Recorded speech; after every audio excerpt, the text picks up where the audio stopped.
નમસ્કાર વિદ્યાર્થી મિત્રો, હું રમેશ વાગડિયા આપ સૌનું સ્વાગત કરું છું આજના લેક્ચરમાં. આજનો લેક્ચર આપણું જે રનિંગ ચેપ્ટર છે, જે ધોરણ 12નું ચોથું ચેપ્ટર છે, એના પરનો 5મો લેક્ચર છે. અગાઉ આ ચેપ્ટરના આપણે 4 ખૂબ જ અગત્યના લેક્ચરો વિશે વાત કરી ગયા છીએ, જેની અંદર આ ચેપ્ટરના ઘણા બધા અગત્યના ટોપિકોની ચર્ચા આપણે કરી ગયા છીએ. જેમ કે પહેલા લેક્ચરની અંદર પ્રાજનનિક સ્વાસ્થ્ય, એની અગત્યતા, એના વિવિધ પાસાઓ, પ્રાજનનિક સ્વાસ્થ્યની જાળવણી માટે તૈયાર કરવામાં આવેલ વિવિધ પ્રકારના કાર્યક્રમો, કુટુંબ નિયોજન યોજના છે, રિપ્રોડક્ટિવ એન્ડ ચાઇલ્ડ હેલ્થ છે, આ બધી બાબતો સંદર્ભ વાત કરી. પછીના લેક્ચરની અંદર આપણે વસ્તી વધારા, વસ્તી વિસ્ફોટ સંદર્ભે વાત કરી. પછીના લેક્ચરની અંદર આપણે વસ્તી વધારાના નિયંત્રણ માટે વિવિધ પ્રકારની અવરોધન પદ્ધતિઓની વાત કરી. અવરોધન પદ્ધતિઓની અંદર કુદરતી અવરોધન પદ્ધતિઓ, અવરોધકોની મદદ વડે ગર્ભ અવરોધન, IUDs વિશે વાત કરી, આરોપણ વિશે વાત કરી અને છેલ્લે વાઢકાપ પદ્ધતિ વિશે વાત કરી, જે ગયા લેક્ચરની અંદર અથવા તો લેક્ચર નંબર 4ની અંદર આપણે વાત કરી. આ સિવાય લેક્ચર નંબર 4ની અંદર બીજી એક અગત્યની બાબત વિશે આપણે વાત કરી હતી, એ હતું MTP, medical termination of pregnancy. તો એના સંદર્ભના આપણે તમને થોડા ક્વેશ્ચન પણ આજે હોમવર્કની અંદર આપવાના છીએ. તો વાઢકાપ જે ગર્ભઅવરોધનની પદ્ધતિ હતી એ અને MTP પછી આ ચેપ્ટરની અંદર હવે આપણે કયા ટોપિક પર જવાના છીએ. તો હવે આમ જોવા જઈએ તો આપણે ચેપ્ટરના એન્ડ તરફ છીએ, ચેપ્ટર પૂરું થવામાં છે. હવે લગભગ એકાદો લેક્ચર આજના લેક્ચર બાદ આ ચેપ્ટરનો બાકી રહે. તો આજના લેક્ચરની અંદર આપણે જે ટોપિક વિશે વાત કરવાના છીએ, ચેપ્ટરનો ખૂબ જ અગત્યનો ટોપિક જે છે જાતીય સંક્રમિત રોગ, સેક્સ્યુઅલી ટ્રાન્સમિટેડ ડિઝીઝીસ, એના વિશે આપણે વાત કરવાના છીએ. સેક્સ્યુઅલી ટ્રાન્સમિટેડ ડિઝીઝીસ, એના માટે ઘણી વખત શબ્દ NCERTએ જે વાપરેલો છે એના સંદર્ભ વાત કરું, એને સેક્સ્યુઅલી ટ્રાન્સમિટેડ ઇન્ફેક્શન તરીકે ઓળખાયો છે. બરાબર, STDs પણ લખેલું હોય અને STIs પણ લખેલું હોય. S એટલે સેક્સ્યુઅલી, T એટલે ટ્રાન્સમિટેડ અને I એટલે ઇન્ફેક્શન. બરાબર, તો STIs પણ લખેલું હોય, STDs પણ લખેલું હોય. તો એનો અર્થ જાતીય સંક્રમિત રોગ જ થાય છે. ચલો, તો આજે આપણે એ ટોપિક સંદર્ભે વાત કરવાના છીએ. તો લેક્ચરની શરૂઆત કરીએ. આપણી સામે જે રીતે આપણે દર વખતે કરીએ છીએ એમ આપણી સામે એક PDF હશે. તો એ PDFને રેફરન્સ તરીકે લેતા જઈએ અને આપણે લેક્ચરની શરૂઆત કરીએ. તો ટાઇટલ આપણે આપ્યું છે STDs વિશે આપણે વાત કરવાના છીએ. STDs એટલે સેક્સ્યુઅલી ટ્રાન્સમિટેડ ડિઝીઝીસ. એને બીજા ઘણા બધા જુદા જુદા નામથી ઓળખાય છે. એના સંદર્ભ આપણે આ રોગ સંદર્ભે કઈ કઈ બાબતો વિશે વાત કરવાના છે એ સમજવા માટે આપણે એક ઇમેજ છે એ રાખી છે લેક્ચરની શરૂઆતમાં જ. તો પહેલાં એ ઇમેજ સંદર્ભે થોડીક સેક્સ્યુઅલી ટ્રાન્સમિટેડ ડિઝીઝીસ સંદર્ભે NCERTમાં જે રીતે આપેલ છે એ રીતેની વાત આપણે NCERTની જ કરવાના છે. જેટલું NCERTમાં છે એ જ જોવાના છીએ. પણ NCERTમાં આપેલું છે એના કરતાં થોડીક જુદી રીતે આપણે NCERTને પણ 100% જોશું. પણ પહેલાં આપણી સામે જે ઇમેજ છે એના સંદર્ભે થોડુંક સેક્સ્યુઅલી ટ્રાન્સમિટેડ ડિઝીઝીસને સમજવાનો પ્રયત્ન કરીએ.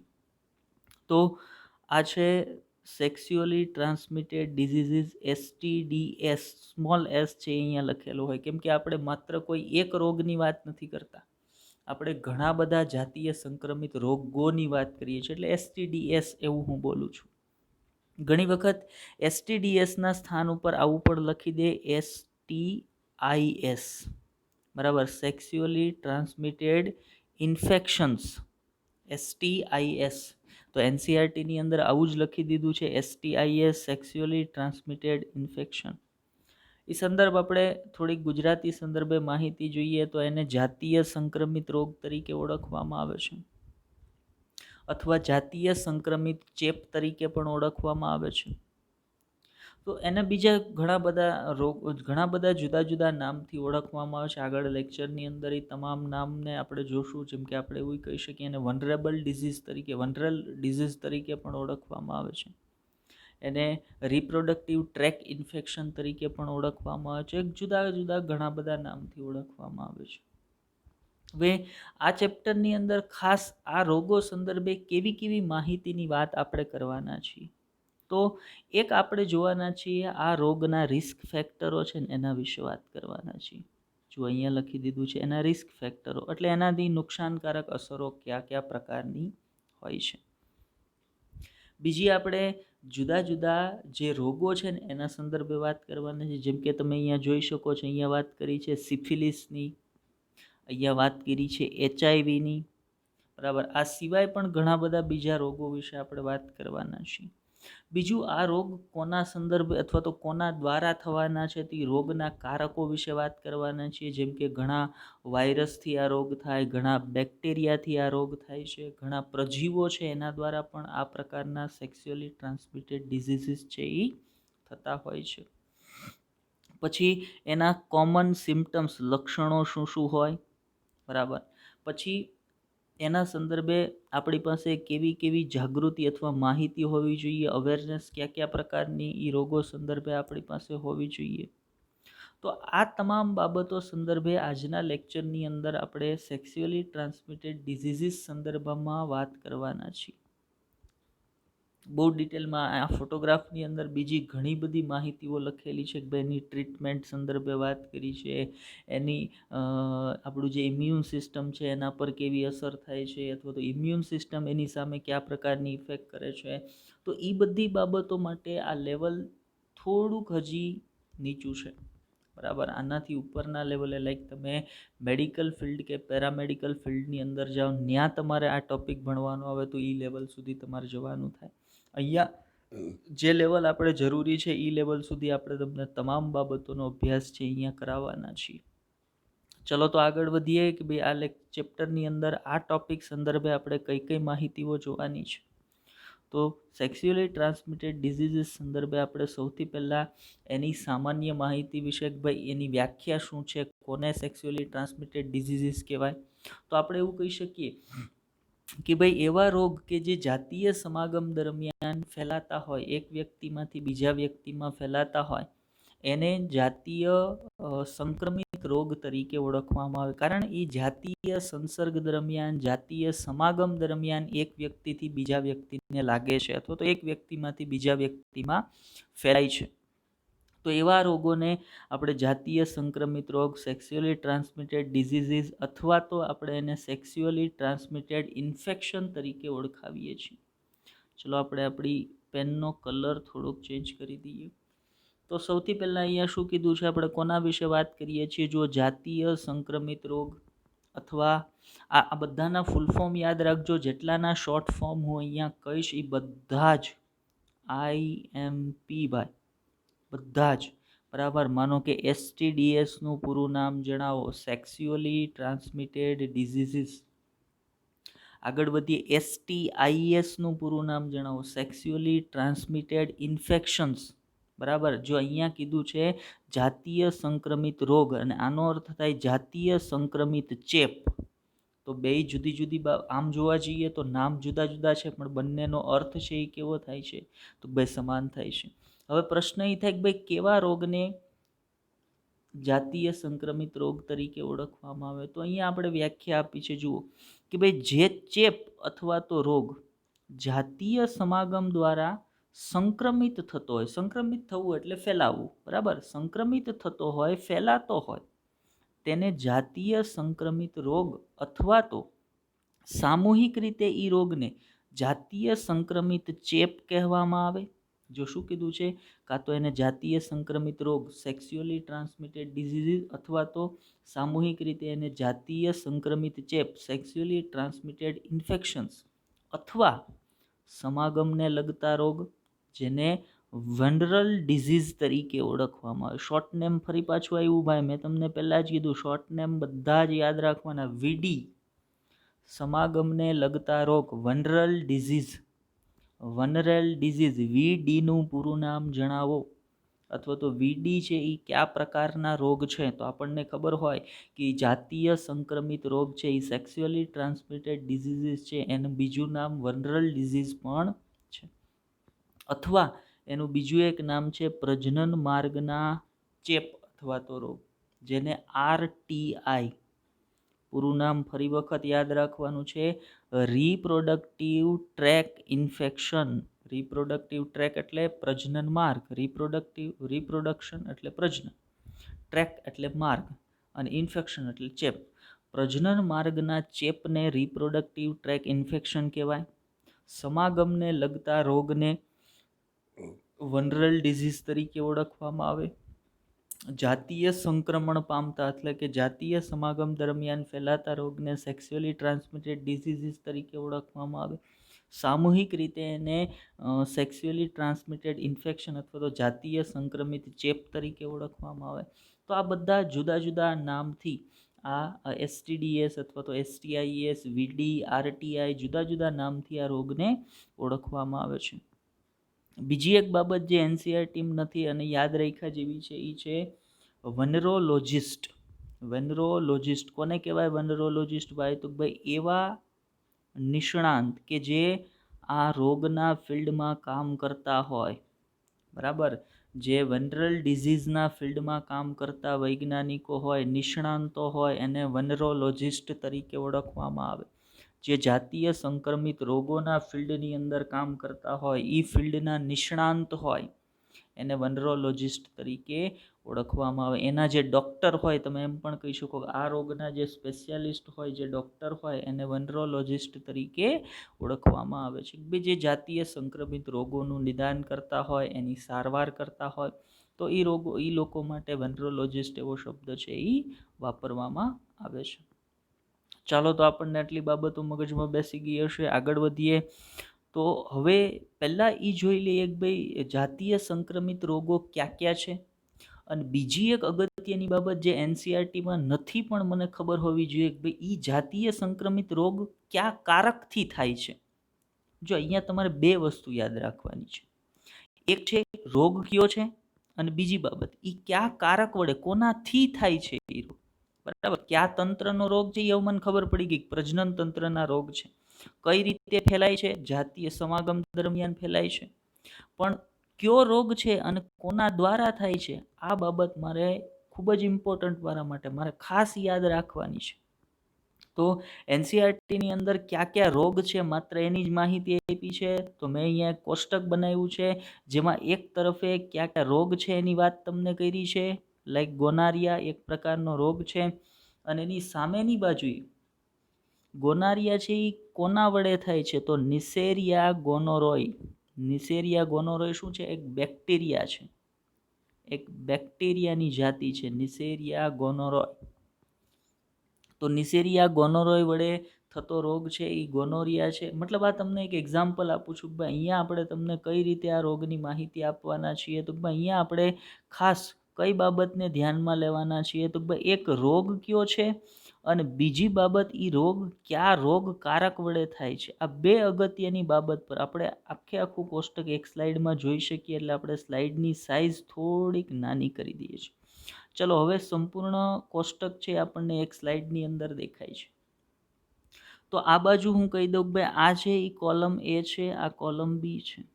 બરાબર, કોલમ A ની અંદર આપણે જાતીય સંક્રમિત રોગ વિશે લખ્યું છે, અને કોલમ B ની અંદર એ જાતીય સંક્રમિત રોગ થવા માટે જવાબદાર કારક વિશે લખ્યું છે.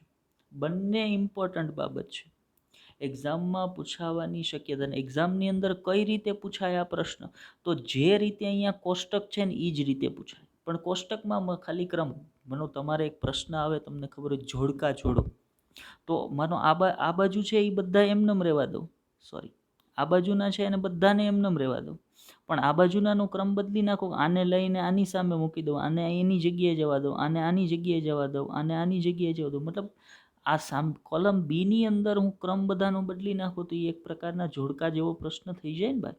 તો એ પ્રકારનો પ્રશ્ન આમાંથી પૂછાવાની શક્યતા છે, અને એ પ્રશ્નને આપણે કવર કરી શકીએ એટલા માટે જ આપણે તમને કોષ્ટક સ્વરૂપની અંદર આ તમામ રોગ અને રોગના કારકોની માહિતી તમારી સામે મૂકી દીધી છે, કે જેથી કરીને આપણને સરળતાથી યાદ પણ રાખી શકીએ અને સરળતાથી યાદ રહી જાય. ચાલો જોતા જઈએ એક પછી એક કયો રોગ છે, અને રોગ થવા માટે કારક કોણ જવાબદાર હોય છે. તો સૌથી પહેલો રોગ જે આપણે જોવાનો છે, જે વનરલ ડિઝીઝ, જે સેક્સ્યુઅલ ટ્રેક ઇન્ફેક્શન જે છે, અથવા તો જેને આપણે સેક્સ્યુઅલી ટ્રાન્સમિટેડ ઇન્ફેક્શન કહીએ, અથવા જેને સેક્સ્યુઅલી ટ્રાન્સમિટેડ ડિઝીઝીસ કહીએ, એ પહેલો જે આપણે જોવાનો છે એ છે ગોનોરિયા. કોના વડે થાય? યાદ રાખજો, નેસેરિયા ગોનોરોઇડ. શું છે? એ એક પ્રકારના બેક્ટેરિયા છે. જો આ પ્રકારના પ્રશ્ન આવી રીતે પણ પૂછાય છે કે ભાઈ નીચે આપેલા આપણને રોગના નામ આપી દીધા હોય અને એમ કીધું એ નીચે આપેલા પૈકી બેક્ટેરિયા દ્વારા થતો જાતીય સંક્રમિત રોગ કયો છે, મારે એ પણ ખાસ યાદ રાખવાનું છે કે ભાઈ કયો રોગ છે એ બેક્ટેરિયા વડે થાય. તો આ નેસેરિયા ગોનોરોઇડ છે એ શું છે? એક પ્રકારના બેક્ટેરિયા છે. તો હવે આપણને ખબર હોય કે ગોનારિયા રોગ છે એ કોના વડે થાય છે? તો ભાઈ બેક્ટેરિયા વડે. બેક્ટેરિયાનું નામ શું છે? તો ભાઈ નેસેરિયા ગોનોરોઇડ બેક્ટેરિયાનું નામ છે, એના વડે થતો રોગ ગોનોરિયા છે. બીજા રોગ પર આવીએ. બીજો રોગ જે છે એ છે સિફિલિસ. બીજો જે રોગ છે એ કયો છે? સિફિલિસ. કોના વડે થાય છે? ટ્રિપેનોમા પેલિડિયમ. ટ્રિપેનોમા પેલિડિયમ શું છે? એ પણ એક પ્રકારના બેક્ટેરિયા છે. ખાસ યાદ રાખજો, પહેલા બે ડિઝીઝ ગોનારિયા અને સિફિલિસ, આ બંને બેક્ટેરિયા વડે થતા ડિઝીઝ છે. જેમ કે સિફિલિસ છે એ ટ્રેપેનોમા પેલિડિયમ નામના બેક્ટેરિયા વડે થતો ડિઝીઝ છે. ગોનારિયા છે એ નેસેરિયા ગોનોરોઈ વડે થતો ડિઝીઝ છે. ત્રીજા રોગ પર આવીએ. ત્રીજો જે જાતીય સંક્રમિત રોગ છે એ છે જનનાંગીય હર્પીસ. તો જનનાંગીય હર્પીસ છે ને એક પ્રકારનો વાયરલ ડિઝીઝ છે, વાયરસ વડે થતો રોગ છે. કયો વાયરસ? Herpes simplex. વાયરસનું નામ છે હર્પીસ સિમ્પ્લેક્સ. તો હર્પીસ સિમ્પ્લેક્સ વાયરસ વડે થતો જાતીય સંક્રમિત રોગ કયો છે? તો મને ખબર હોય જનનાંગીય હર્પીસ છે એ હર્પીસ સિમ્પ્લેક્સ વાયરસ વડે થતો જાતીય સંક્રમિત રોગ છે. આગળ વાત કરીએ. ત્યાર પછી છે ક્લેમાઇડિસિસ. ક્લેમાઇડિસિસ જે રોગ છે એ પણ એક પ્રકારનો જાતીય સંક્રમિત રોગ છે, જે કોના વડે થાય છે? બેક્ટેરિયા વડે થાય છે. કયા બેક્ટેરિયા? ક્લેમાઇડી નામના બેક્ટેરિયા. ક્લેમાઇડિસિસ ડિઝીઝ છે એ ક્લેમાઇડી નામના બેક્ટેરિયા વડે થાય છે. ત્યાર પછી આપણે વાત કરીએ ટ્રાઇકોમોનિયાસિસ. ટ્રાઇકોમોનાસ એક પ્રકારનું પ્રજીવ ટ્રાઇકોમોનાસ વડે થતો ડિઝીઝ છે. ત્યાર પછી છે પ્રજીવ સમજો છો ને ભાઈ? બરાબર. તો પ્રજીવ વડે થતો ડિઝીઝ છે. આમ તો ટ્રાઇકોમોનાસ વિશે આપણે ક્યાંક વાત કરી પણ ગયા હોય 11th અંદર. ચલો એનાથી આગળ વધીએ. જનનાંગીય મસા, વોટ્સ તરીકે આને ઓળખવામાં આવે. જનનાંગીય મસા એ એક વાયરસ વડે થાય. આનું નામ પૂરું યાદ રાખજો, હ્યુમન પેપિલોમા વાયરસ. ફરી વખત બોલું છું, હ્યુમન પેપિલોમા વાયરસ, HPV, એના વડે થતો જાતીય સંક્રમિત રોગ કયો છે? જનનાંગીય મસા. જીનાઇટલ વોટ્સ છે એ હ્યુમન પેપિલોમા વાયરસ વડે થતો ડિઝીઝ છે. એના પછી છે હિપેટાઇટિસ બી. હિપેટાઇટિસ બી એક પ્રકારનો વાયરલ ડિઝીઝ છે, જે હિપેટાઇટિસ વાયરસ વડે થાય છે. ત્યાર પછીનો ડિઝીઝ છે HIV અથવા એડ્સ. HIV છે એના વાયરસનું નામ છે, એટલે ડિઝીઝને પણ ઘણી વખત HIV કહે છે, બાકી ખરેખર ડિઝીઝનું નામ છે એડ્સ. એડ્સ જે છે એ ખરેખર શોર્ટ નેમ છે ડિઝીઝનું. એનું પૂરું નામ થશે એક્વાયર્ડ ઇમ્યુનો ડેફિશિયન્સી સિન્ડ્રોમ. જે કોના વડે થાય છે? એક વાયરસ વડે. વાયરસનું નામ છે HIV. HIV નો અર્થ થાય human immuno deficiency virus. HIV નો અર્થ થાય human immuno deficiency virus, HIV virus. તો એડ્સ કેવો ડિઝીઝ છે? વાયરલ ડિઝીઝ છે. હિપેટાઇટિસ બી કેવો છે? વાયરલ ડિઝીઝ છે. ત્યાર પછી જનનાંગીય મસા કેવો ડિઝીઝ છે? વાયરલ ડિઝીઝ છે. ત્યાર પછી જનનાંગીય હર્પીસ છે એ કેવો ડિઝીઝ છે? એ પણ વાયરલ ડિઝીઝ છે. બેક્ટેરિયલ ડિઝીઝ કોણ છે? ગોનારિયા, સિફિલિસ. ત્યાર પછી ક્લેમાઇડિસિસ. આ બધા છે એ બેક્ટેરિયલ ડિઝીઝ છે. પ્રજીવ વડે ટ્રાઇકોમોનિયાસિસ. તો જુદા જુદા રોગકારકો વડે, જેની અંદર બેક્ટેરિયા પણ હોઈ શકે, પ્રજીવ પણ હોઈ શકે અને વાયરસ પણ હોઈ શકે, એના દ્વારા આ પ્રકારના જાતીય સંક્રમિત રોગ છે એ થતા હોય છે. આ બધા જ સંદર્ભે કોષ્ટકને ખાસ યાદ રાખવાનું છે. કોના વડે કયો રોગ થાય છે, કયો બેક્ટેરિયલ છે, કયો વાયરલ છે અને કયો પ્રજીવ દ્વારા થાય છે. આગળ વધીએ. હવે આ બધા રોગોમાં 3 રોગ છે ને એને ખાસ ધ્યાનમાં લ્યો. ચલો હું અહીંયા તમને એ 3 રોગની વાત કરું. કયા 3 રોગની આપણે વાત કરીએ છીએ? એક લ્યો જનનાંગીય હર્પીસ, એક લ્યો હિપેટાઇટિસ બી અને એક લ્યો HIV. હવે આ 3 રોગને શું કામ આપણે ધ્યાનમાં લીધા? તો ખાસ યાદ રાખજો, આ 3 રોગ છે ને એ બાકીના બધા જ જાતીય સંક્રમિત રોગ કરતાં થોડાક અલગ છે. કઈ રીતે? તો બાકીના આ 3 સિવાયના જાતીય સંક્રમિત રોગ માત્ર જાતીય સમાગમ દરમિયાન જ ફેલાય છે. પણ આ 3 રોગ જાતીય સમાગમ દરમિયાન તો ખરા જ, પણ એ સિવાય બીજા ઘણા બધા કારણોથી ફેલાઈ શકે. જેમ કે માનો આ 3માંથી કોઈ એક રોગ છે એ કોઈ એક વ્યક્તિને છે અને કોઈ એક ઇન્જેક્શન વડે એ વ્યક્તિને ઇન્જેક્શન આપવામાં આવ્યું, એનું ઇન્જેક્શન લઈ અને બીજા કોઈ વ્યક્તિને ઇન્જેક્શન આપવામાં આવે તો ઇન્જેક્શનની સોયથી આ રોગ છે એ ફેલાઈ શકતો હોય.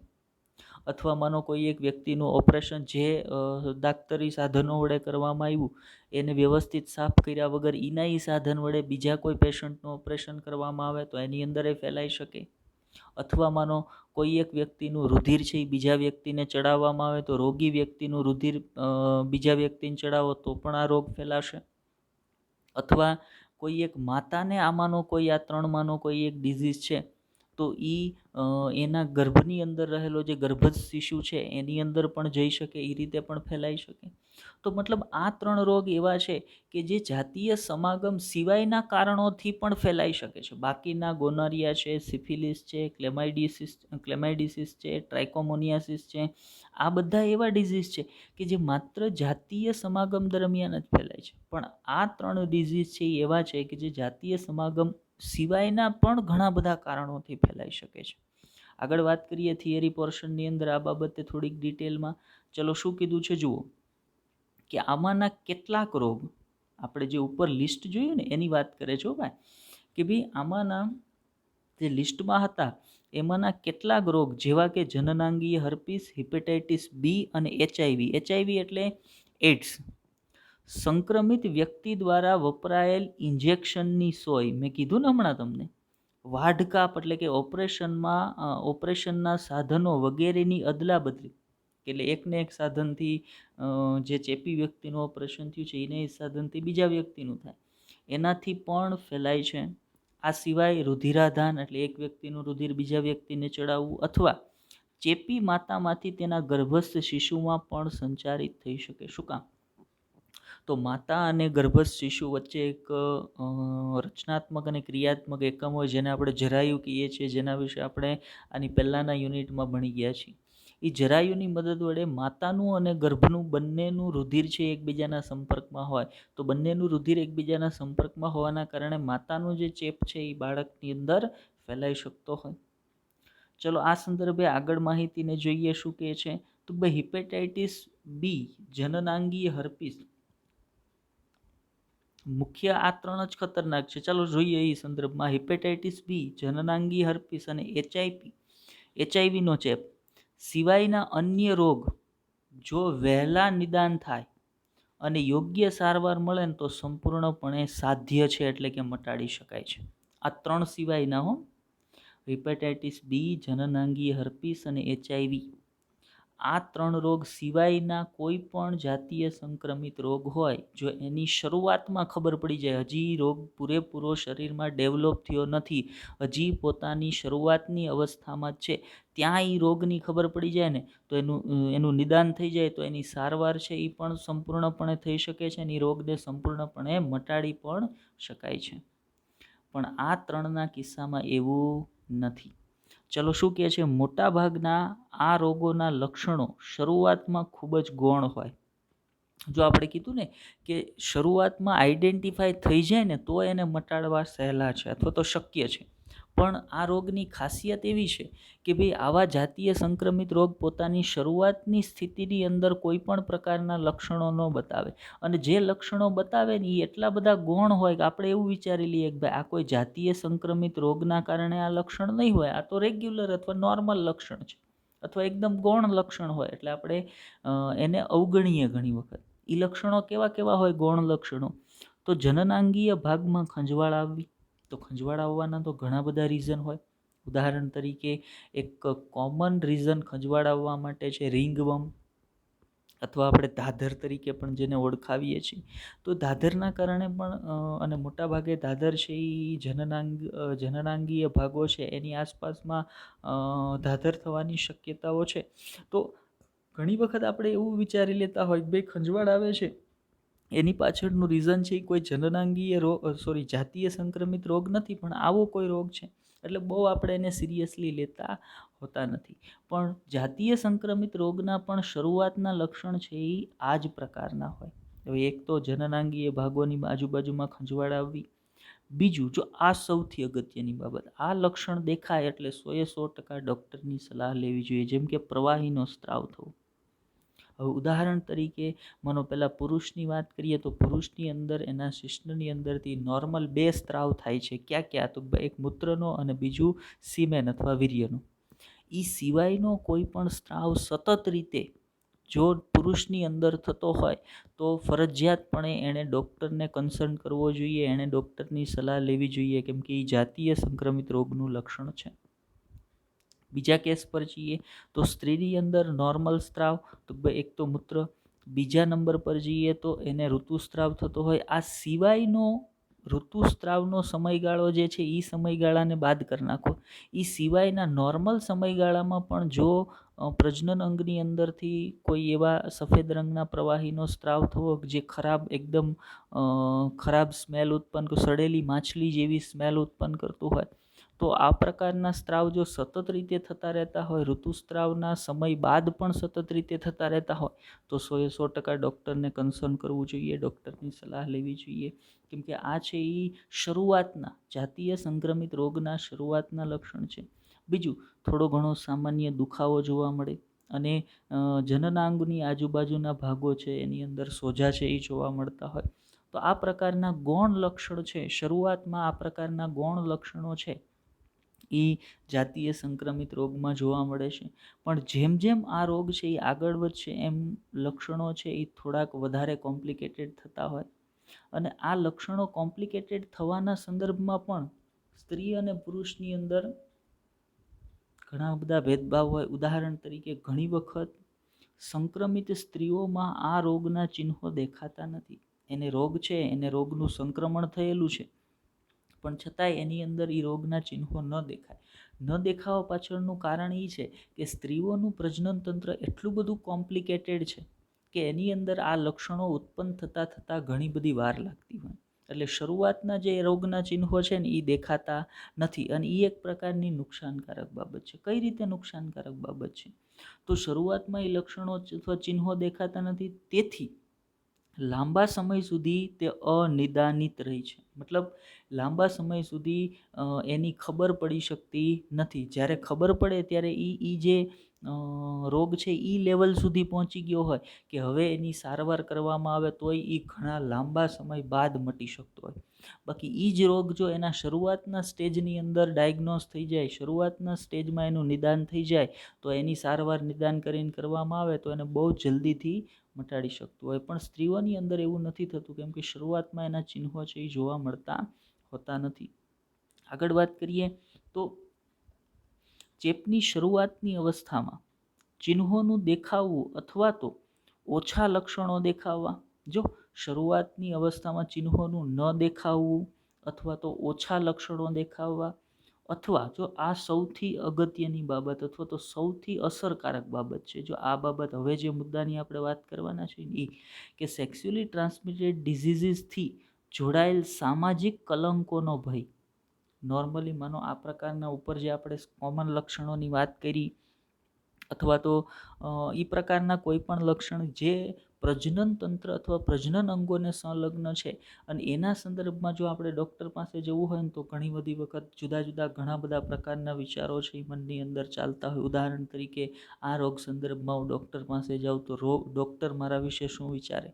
તો ડૉક્ટર આપણા વિશે કંઈ ન વિચારે. ડૉક્ટર એ ત્યાં સારવાર કરવા જ બેઠો છે. ડૉક્ટર માટે દરેકે દરેક આવતું પેશન્ટ છે એક બીમાર શરીર જ છે. એ કાંઈ ને આપણા એવા લોકોનું લિસ્ટ બનાવવા નથી બેઠો કે ઓકે આ સેક્સ્યુઅલી ટ્રાન્સમિટેડ ડિઝીઝવાળો વ્યક્તિ એવો ફલાણો, ઓલા માટે એવો ફલાણો. નહીં, એ માત્ર સારવાર કરવા બેઠો છે. એટલે એવી કોઈ પણ પ્રકારની શંકા કુશંક, ભાઈ સમાજ મારા વિશે શું વિચારશે, પછી જો એક સમય એવો આવશે કે જ્યારે રોગ અતિ થઈ જશે ને પછી આપણે દવાખાને કે ડૉક્ટર પાસે જવાનું છે, એના બદલામાં જો શરૂઆતની અંદર જઈ આવીએ તો એ રોગને ઝડપથી મટાડી શકાય છે. એટલે આજે લોકોના મગજની અંદર એક માનસિકતા છે, સામાજિક કલંકનો ભય છે કે ભાઈ લોકો મારા વિશે શું વિચારશે. એના કારણે ઘણી વખત રોગની શરૂઆતના તબક્કાની અંદર સારવાર થતી હોતી નથી. અને એ રોગ છે, જો શું કીધું છે, સંક્રમિત લોકોને સમયસર નિદાનથી અથવા ઉચિત ઉપચારથી દૂર રાખે છે. કઈ બાબતો? ઉપર દર્શાવેલી બાબતો. એક તો લક્ષણો શરૂઆતમાં દેખાતા નથી અથવા તો ખૂબ ઓછા દેખાય છે. બીજું, વ્યક્તિના મનમાં રહેલો એક ભય કે ભાઈ લોકો મારા વિશે શું વિચારશે, ડૉક્ટર મારા વિશે શું વિચારશે. આ ભય જે છે એ એને શરૂઆતમાં ઉચિત સારવાર મળવા દેતો નથી. પછી એને સારવાર લેવી પડે, પણ ક્યારે? જ્યારે રોગ છે એ એકદમ અતિ એના ખૂબ લાસ્ટ સ્ટેજની અંદર પહોંચી જાય ને ત્યારે દવાખાને જઈએ તો ત્યારે સારવાર કરવી પોસિબલ નથી, અથવા તો સારવાર છે એનાથી રોગને મટાડી શકાતો નથી. તો આ એક ખૂબ જ અસરકારક બાબત છે. હવે પછીનો મુદ્દો જે આપણે રેડ કલરથી લખ્યો છે ને એ ખૂબ જ ઇમ્પોર્ટન્ટ છે. એક્ઝામમાં પૂછાવાની શક્યતા 99.99%. બરાબર?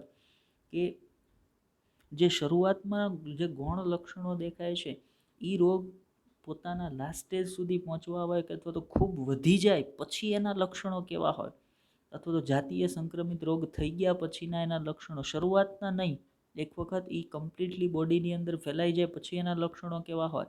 તો જુઓ શું કીધું છે, આ આગળ જતાં એટલે રોગ આગળ વધતા સમસ્યામાં વધારો કરે છે. કેવા લક્ષણો જોવા મળશે? જેમાં નિતંબના રોગો, જેને પેલ્વિક, જો ફરી પાછું એક શોર્ટ નેમમાં એવું યાદ રાખવાનું છે, pelvic inflammatory diseases, pelvic PID, pelvic inflammatory diseases, કે જ્યારે કોઈ પણ પ્રકારનો જાતીય સંક્રમિત રોગ છે એની અંદર ખૂબ વધારો થઈ જાય પછી આ પ્રકારના સિમ્ટમ્સ ઊભા થાય. એક તો PID, પેલ્વિક ઇન્ફ્લેમેટરી ડિઝીઝીસ થઈ શકે, અથવા તો કોઈ સ્ત્રીની અંદર છે તો એ સ્ત્રીને ગર્ભપાત થઈ જશે જાતીય સંક્રમિત રોગના કારણે. કે ભાઈ એ નોર્મલી છે ને એવું થતું હોય કે ભાઈ ઘણા લગ્ન ગ્રંથિથી જોડાયેલ દંપતી છે એ બાળક ધારણ કરશે, પણ બાળકનો એકાદ મહિનાનો ગર્ભ વિકાસ પૂર્ણ થાય ત્યાં માતા છે એ માતાનો ગર્ભપાત થઈ જતો હોય, તો બાળકનો ગર્ભપાત થઈ જતો હોય. બરાબર? તો એવું થવા પાછળનું રીઝન પણ કોણ હોઈ શકે? તો ભાઈ એવું થવા પાછળનું રીઝન એ જાતીય સંક્રમિત રોગ હોઈ શકે, અથવા બાળક ગર્ભ વિકાસ પૂર્ણ કરે પણ મૃત બાળકનો જન્મ થાય તો એ પણ જાતીય સંક્રમિત રોગના કારણે થઈ શકે. અથવા તો ગર્ભાશયની બહાર અંડવાહિનીમાં ગર્ભસ્થાપન થવું, એક્ટોપિક પ્રેગ્નન્સી. આ નવી બાબત નથી, આના વિશે વાત કરી ગયા છીએ આપણે કે અંડવાહિનીની અંદર ગર્ભસ્થાપન થવાની ઘટનાને એક્ટોપિક પ્રેગ્નન્સી કહેવાય. તો એક્ટોપિક પ્રેગ્નન્સી થવાનું એક કારણ પણ જાતીય સંક્રમિત રોગ છે. માનો કોઈ ડૉક્ટર પાસે જાય છે અને ડૉક્ટરને એવું લાગે છે કે ભાઈ આ વ્યક્તિને સતત 1 કે 2 કે 3 વખત એક્ટોપિક પ્રેગ્નન્સી છે એ જોવા મળે છે, તો ડૉક્ટર 100% એ વ્યક્તિને સેક્સ્યુઅલી ટ્રાન્સમિટેડ ડિઝીઝીસના ચેકઅપ માટે પ્રિફર કરશે. કારણ તો ભાઈ એક્ટોપિક પ્રેગ્નન્સી થવી એ પણ એક પ્રકારનું જાતીય સંક્રમિત રોગનું હોવાનું ચિહ્ન છે. પછી તો ભાઈ અફળદ્રુપતા આવવી, એટલે બાળક ધારણ કરવાની ક્ષમતા ગુમાવવી, અથવા પ્રજનન માર્ગનું કેન્સર થવું એ પણ થઈ શકે. સતત જાતીય સંક્રમિત રોગના કારણે તો ભાઈ પ્રજનન માર્ગનું કેન્સર પણ થઈ શકે. એટલે આપણે શું કહી શકીએ તો ભાઈ સેક્સ્યુઅલી ટ્રાન્સમિટેડ ઇન્ફેક્શન એ સ્વસ્થ સમાજ માટે મોટો ખતરો છે. એ સમાજના પ્રાજનનિક સ્વાસ્થ્ય માટે એકદમ ખતરનાક બાબત છે. જો આના સંદર્ભ લોકોમાં જાગૃતિ નહીં હોય, લોકો જો આનાથી બચશે નહીં, આના સંદર્ભમાં ધ્યાન નહીં રાખે, તો સમાજના પ્રાજનનિક સ્વાસ્થ્ય માટે આ બાબત ખૂબ જ ખતરનાક બાબત છે. આ એક પ્રકારનો ખતરો છે. હવે આગળ વધીએ એનાથી તો બીજી એક અગત્યની વાત અહીંયા વચ્ચે કહી દઉં કે આજે રોગો વિશે આપણે વાત કરીએ છીએ ને એમાંના અમુક રોગો એવા છે કે જે ફ્લુઇડ દ્વારા બોડી ફ્લુઇડના કોન્ટેક્ટમાં આવવાથી છે ને થતા હોય. એટલે ઘણી વખત જાતીય સમાગમ દરમિયાન જે ગર્ભ અવરોધનની પદ્ધતિ હતી, અવરોધક, કે જેની અંદર નિરોધ કે કોન્ડમનો યુઝ કરવામાં આવતો હતો. તો એ પદ્ધતિનો ઉપયોગ કરીને પણ આમાંના ઘણા બધા જાતીય જે સંક્રમિત રોગો છે ને એનાથી બચી શકાતું હોય. કેમ કે એના કારણે એ બંને સાથીઓના જે બોડી ફ્લુઇડ છે ને એકબીજાના સંપર્કમાં નથી આવવાના, કોન્ટેક્ટમાં નથી આવવાના, જેના કારણે આ પ્રકારના જાતીય સંક્રમિત રોગ છે એ ફેલાઈ શકે નહીં. એનાથી આગળ વાત કરીએ તો એટલા માટે જ શું કીધું છે પાછળ જે આપણે વાત કરી કે ભાઈ આ જે સેક્સ્યુઅલી ટ્રાન્સમિટેડ ડિઝીઝીસ છે એ સમાજના સ્વાસ્થ્ય માટે ખતરો છે. એટલા માટે જ આવા રોગનું શરૂઆતમાં નિવારણ અથવા નિદાન અને સારવારને પ્રજનનિક સ્વાસ્થ્ય સંભાળ કાર્યક્રમમાં પ્રાથમિકતા આપવામાં આવે છે. જે પ્રજનનિક સ્વાસ્થ્ય સંભાળ કાર્યક્રમ છે એની અંદર સૌથી પહેલી બાબત, પ્રાથમિકતા કઈ બાબતને આપવામાં આવે છે તો ભાઈ આવા જે રોગો છે ને એ રોગોનું શરૂઆતમાં જ નિદાન થઈ જાય, શરૂઆતમાં જ એનું જે પ્રાઇમરી સ્ટેજ હોય ને ત્યાં જ એનું નિદાન થઈને એની સારવાર મળી જાય કે જેથી કરીને વધારે નુકસાન છે આ રોગ ઉત્પન્ન કરી શકે નહીં. બીજું, સૌથી વધારે આ રોગ થવાની શક્યતા કયા વય જૂથની અંદર છે એના માટે વાત કરીએ તો સામાન્ય બાબત એવી છે કે તમામ વય જૂથ છે. તો જો અહીંયા શું કીધું, જો કે તમામ વય જૂથના વ્યક્તિઓ રોગથી સંવેદનશીલ હોવા છતાં પણ, એટલે બધાને થઈ શકે છે, દરેક ઉંમરના દરેક વય જૂથના લોકોને આ રોગ થઈ શકે, છતાં પણ પર્ટિક્યુલરલી ખાસ કરીને 15થી લઈ અને 24 વર્ષની વય જૂથના વ્યક્તિઓ કે જે વય જૂથમાં તમે પણ આવો છો. NCERTએ કીધું છે સ્પષ્ટપણે આપણને કે 15થી 24 વર્ષની વય જૂથના વ્યક્તિઓ કે જે વય જૂથમાં તમે પણ આવો છો તેમાં વધુ હોવાનું જણાય છે. આ રોગ થવાની શક્યતાઓ ખૂબ વધુ છે. એની પાછળ ઘણા બધા રીઝનો આપી શકીએ આપણે કે ભાઈ એ સમયે આ ઉંમરની અંદર લોકોની અંદર પૂરેપૂરી આ તમામ બાબતો સંદર્ભ જે અવેરનેસ હોવી જોઈએ, જાગૃતિ હોવી જોઈએ, નથી હોતી. એની પાસે આ વસ્તુથી બચી કેમ શકાય, આનાથી દૂર કઈ રીતે રહી શકાય, એ બધી બાબતો માટે જાગૃતિ ન હોવાના કારણે આનાથી બચવા માટે કેવા ઉપાયો છે એની અવેરનેસ કે માહિતી ન હોવાના કારણે આ વય જૂથની અંદર ખાસ કરીને આ પ્રકારના રોગો થવાનો ચાન્સીસ છે એ ખૂબ વધી જતા હોય. બીજું, આવા રોગથી ભયભીત થવા માટેનું કોઈ કારણ નથી, એટલે ભયભીત થવાની પણ કોઈ જરૂર નથી, કારણ કે તેનું નિવારણ છે એ શક્ય છે. એવું નથી કે એક વખત આ રોગ, અમુક રોગ જે મેં શરૂઆતમાં કીધા એને બાદ કરતા બાકીના જાતીય સંક્રમિત રોગથી ખરેખર બહુ ભયભીત થવાની કોઈ જરૂર નથી. પણ આપણે એક કહેવત છે ગુજરાતીની અંદર, ચેતો નર સદા સુખી. તો એના સંદર્ભમાં આપણે વાત કરીએ કે ભાઈ ભલે એનાથી આપણે અહીંયા એક NCERTએ છેલ્લી લીટીમાં આપણને કીધું કે ભાઈ એનાથી ભયભીત થવાનું કોઈ કારણ નથી કે એનું નિવારણ છે. તો એનું નિવારણ છે છતાં પણ આપણે એક વસ્તુનું એ ધ્યાન રાખી શકીએ કે ભાઈ એ વસ્તુ છે એ આપણા સંપર્કમાં આવે નહીં, અને આપણા સંપર્કમાં ન આવે એના માટે કઈ બાબતોને પાલન કરવું જોઈએ, કેવા સિદ્ધાંતોનું પાલન કરવું જોઈએ. તો NCERTએ એના વિશે પણ માહિતી આપી છે. ચાલો જોઈએ NCERT એ સંદર્ભમાં શું કહે છે. તો ભાઈ સિદ્ધાંતો કે જેને અનુસરીને તમે જાતીય સંક્રમિત રોગોથી બચી શકો છો, એવા સિદ્ધાંતો કે જેને અનુસરીને સેક્સ્યુઅલી ટ્રાન્સમિટેડ ઇન્ફેક્શનથી બચી શકાય છે. ક્યાં છે તો NCERT પ્રમાણે પહેલી બાબત, અજાણ્યા સાથીઓ અથવા એક કરતાં વધારે ઘણા સાથીઓ સાથેના જાતીય સંબંધને ટાળવો. બરાબર, કોઈ અજાણ્યું વ્યક્તિ છે અથવા તો એક કરતાં વધારે વ્યક્તિ સાથેના જાતીય સંબંધને ટાળવો, તો આ બાબતનું પાલન કરી અને જાતીય સંક્રમિત રોગથી બચી શકાય છે. બીજી બાબત, સમાગમ દરમિયાન હંમેશા કોન્ડોમ અથવા તો નિરોધનો ઉપયોગ કરવો.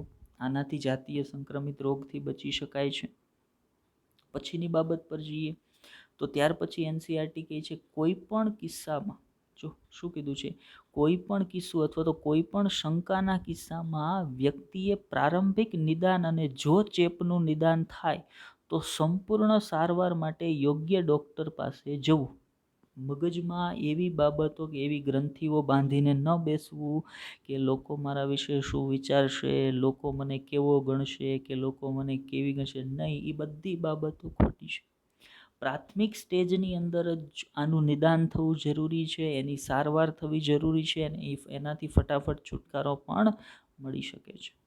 તો આવા સિદ્ધાંતોનું પાલન કરી અને આ પ્રકારના રોગ તરીકે જાતીય સંક્રમિત રોગોથી છુટકારો મેળવી શકાય છે. તો આટલી અગત્યની બાબતો સંદર્ભ આપણે આ ટોપિકની વાત કરવાની હતી. તો આજના લેક્ચરની અંદર આમ તો આટલી જ બાબતો વિશે આપણે વાત કરવાની હતી. હવે થોડુંક કાલના લેક્ચર સંદર્ભે આપણે તમને કામ સોંપી દઈએ, 1-2 પ્રશ્નો આપી દઈએ હોમવર્કના. તો સૌથી પહેલો પ્રશ્ન આપણે જે તમને આપીએ છીએ એ છે, ગઈકાલે ભણેલ એક બાબત છે MTP. તો MTP એક્ટ અથવા તો નિયમ કઈ સાલમાં અમલમાં આવ્યો?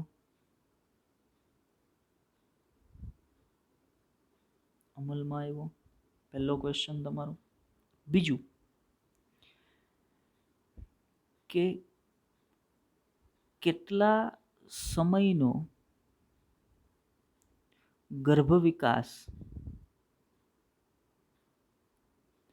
પૂર્ણ કરેલ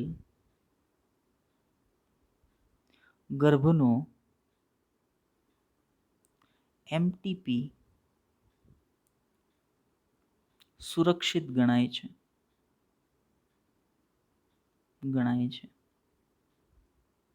બીજો ક્વેશ્ચન છે તમારો. ત્રીજો ક્વેશ્ચન, પુરુષ નસબંધીમાં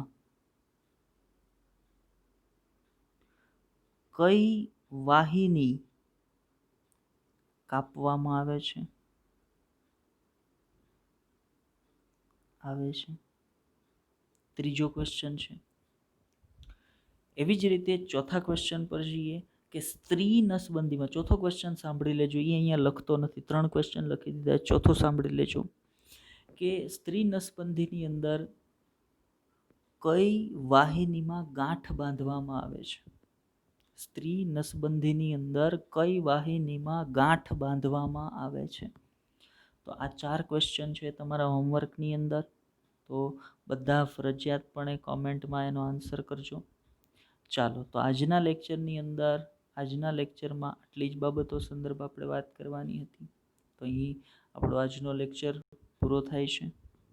લેક્ચરને ધ્યાનથી જોજો, બાબતોને સમજવાનો પ્રયત્ન કરજો. જેટલી ઇમ્પોર્ટન્ટ બાબતોની આપણે અંદર વાત કરી લેક્ચરમાં, એના પર ખાસ ધ્યાન આપજો.